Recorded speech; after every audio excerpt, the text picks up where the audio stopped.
लेकिन वह कैसे माने। इसमें कुछ जालसाजी दिखाई पड़ी। यह सिंह कुछ ऐसी बात समझा रहा है जो सच हो नहीं सकती। उसके जीवन भर के अनुभव के विपरीत है। जब तुमसे कोई कहता है तुम शरीर नहीं हो, क्या तुम्हें भरोसा आता है? जब तुमसे कोई बुद्ध पुरुष कहता है तुम आत्मा हो, तो क्या तुम्हें भरोसा आता है? और अगर उस सिंह को भी भरोसा न आया हो तो आश्चर्य नहीं। लेकिन यह दूसरा सिंह भी जिद्दी रहा होगा, और बुद्ध बड़े जिद्दी हैं। तुम जागो या न जागो, वे तुम्हें जगाए जाते हैं। तुम कितना ही भागो, वे तुम्हें घसीटते हैं। उसने इसे घसीट कर एक सरोवर के किनारे छोड़ा नहीं। कितना ही रोया, चिल्लाया, आंख से आंसू झरने लगे, लेकिन वह सिंह उसे घसीटता ही ले गया, उसकी इच्छा के विपरीत। बहुत बार गुरु शिष्य को उसकी इच्छा के विपरीत दर्पण के निकट ले जाता है। शायद बहुत बार नहीं, हर बार, क्योंकि शिष्य तो दर्पण के निकट जाने से डरता है, क्योंकि दर्पण के सामने जाकर उसकी अब तक की सारी मान्यताएं छिन्न भिन्न हो जाएंगी।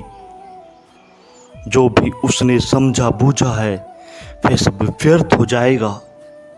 जो भी उसकी धारणाएं हैं टूटेंगी, खंडित होंगी। सब जीवन की प्रतिमा बिखर जाएगी।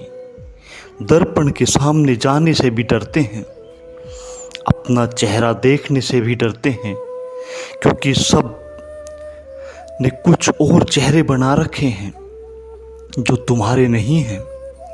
तो वह सिंह भी डर रहा था, लेकिन गुरु माना नहीं। गुरु सिंह ने उसे खींचा और सरोवर के किनारे ले जाकर खड़ा किया और कहा कि देख ना समझ, मेरे और तेरे चेहरे पानी में देख, कोई फर्क है? जो मैं हूं वही तू है। यही बुद्ध कह रहे हैं कि जो मैं हूं वही तू है। यही उपनिषद कह रहे हैं कि जो मैं हूं वही तू है। जरा भी भेद नहीं। डरते डरते उस सिंह ने देखा, लगा जैसे कोई सपना देखता हो, क्योंकि हम उसी को यथार्थ कहते हैं जिसको हमने बहुत बार पुनरुक्त किया है। नया तो सपना ही मालूम पड़ता है। भरोसा न आया, आंख मींडी होंगी, पुनः देखा होगा। जीवन भर का अनुभव तो यह था कि मैं भेड़ हूं। लगा होगा यह सिंह कोई तकलीफ तो नहीं करता, कोई जादूगर तो नहीं।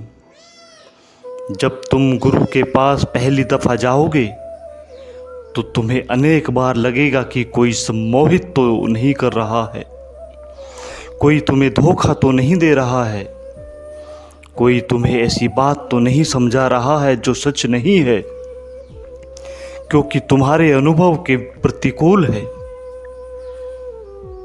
लेकिन सिंह ने कहा कि तू गौर से देख। और फिर उस सिंह ने गर्जना की।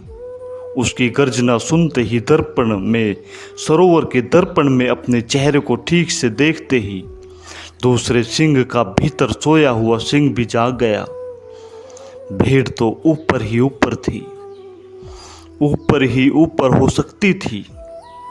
संस्कार तुम्हारी आत्मा तो नहीं बन सकते।